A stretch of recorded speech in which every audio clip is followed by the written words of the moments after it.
Arta, you start by saying hi. Hi, everyone. We have a few things to tell you. Maybe we'll break it into 1 or 2 videos so it doesn't get too long. But today has been the best day ever. So full of things. So over to you, Catherine. Yeah. So I'm gonna do the talking, and Arta's gonna jump in when you want to correct or say things. And I'm gonna put this in front of you because that's your own note. Okay, we've had a super busy day. We made a list of the things we have accomplished today, and I just want to read the list because I think it's interesting. We've had an appointment on the telephone with Dr. Barkley, who's the gastroenterologist. We've had a visit from the occupational therapist to come and help us make the house Safe.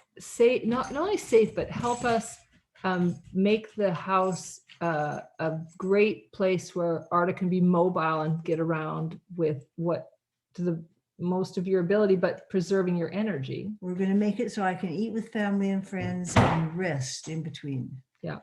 We also had a phone call from Janice, the home care nurse, who's coming over to deliver some things. We've gone out for a blood test, and we've got 3 things what's coming next week or next 2 days. So we're going to start and just do this first video on Dr. Barkley. Here we go. Here we go. Dr. Barkley, I love him. I'm going to start with that. Dr. Barkley is the gastroenterologist who did Arta's biopsy and also did her gastrojejunectomy procedure. We were so lucky that we called yesterday when we noticed that Arta was a little bit yellow in her eyes and on her skin. We started to try to work the system to get a hold of him, and we sent him an email like 2 or 3 in the morning, even the night before, early in the morning. And we called his office. We got no response, but early this morning, his secretary emailed and said, Dr. Barkley wants to have a telephone call with you at 4:45. Are you available? And we said yes. So he called earlier. He called about 4:15. That was amazing. That's for Katie to know that some doctors are actually ahead of schedule, Dr. Barkley being one. He called us and he asked you lots of questions. Yeah, he wanted to know what I'd eaten, if I'd enjoyed it. And then he got into the tough stuff, like telling me he had some procedures that he could do.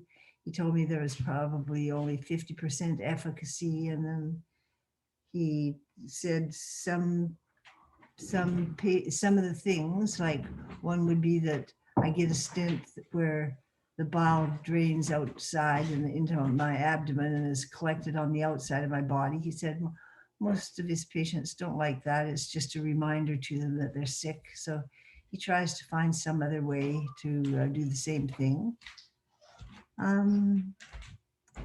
He said things like he was going to reach the capilla and use the endoscopic lens and that was for me. He was saying that. Yeah. So you go ahead and explain that. That was fun. I'm glad you took those words down. You finish your notes and then I'll do a summary, but that's awesome. He said having meals near family is everything. Yeah. And then he wanted to read us a card that he just got off that he had somewhere on his desk, but he couldn't put his hands on, but it was somebody who had a little similar situation to mine, and the man had written back and said something to that effect. And I think meals with the family was everything. Yeah, and it was very touching that even the doctor needed kind of affirmation that what he was doing was making a difference in people's lives. That was very touching. And the way he kind of really wanted to know about my life and how it was going. And so one of the symptoms is itchiness on your skin. So I'm finding right now that I'm really itchy, but I wouldn't have even noticed it unless he had kind of signaled to me, watch out for this thing that might happen. And sure enough, it happened.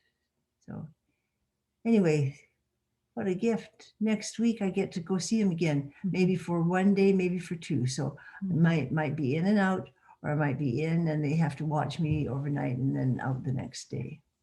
So that's good. Doral's coming next week. Hope it doesn't interfere too much.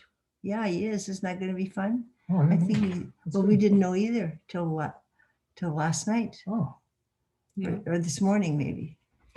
So I'm gonna, that was an awesome summary. So Thank you. the bottom line is, here's the bottom line, that Dr. Barkley said, yes, the tumor is blocking your bile duct, and that bile, if it's not getting out, is getting taken up in your bloodstream and getting deposited in your skin and your eyes, and it will make you itchy and it can be uncomfortable. He said that he said the 50-50 issue was, he said that normally what they do is they take an endoscope again, they go back down into your stomach and into the duodenum, and they go to the ampulla, which is what he was telling you, which is the hole where the bile duct attaches to the small intestine, and they go through that hole, they go backwards up that hole, and they're going to put a stent in there, a little thing, and they're going to open it up so that the bile can keep flowing, and the stent prevents the tumor from. put your hand higher up, Catherine. Do that. They're going to put a stent in there to prevent the tumor that might be here from pushing it closed. He's going to put a stent in that holds it open, and that the tumor, even if it pushes against, it won't block the bile from coming out. And of course, I thought to myself, everybody knows that. Well, you do now. Yes. Anyway, the 50-50 was that he said because of the place of your tumor and the fact it was obstructing your stomach, he has to go through the stomach and by that tumor and come down and back up. And he said he looked at the pictures because he was online looking at your chart, and he Yeah. said 50-50 chance I can get through that again. He says, I'm not 100% sure. But he said, if I don't get through, then I'll keep Arta overnight. And the next day I'll go back down with an ultrasound, an endoscope and an ultrasound, and I'll find a way into that duct and drain it somewhere else so that that's not backing up. So one or the other option. I was the one that said, oh, my neighbor had a stent that drained externally, and he was like, nah, I don't like those. He says that doesn't give a good quality, and I'll find a way to make it work. Day one, if that works, no problem. If not, you stay an extra day and he tries something else. And he said he would call Rebecca next week to tell you what day, that you should anticipate at least being in one day, and two possibly if it's problematic, or if he can't access the first way, he'll try a second day.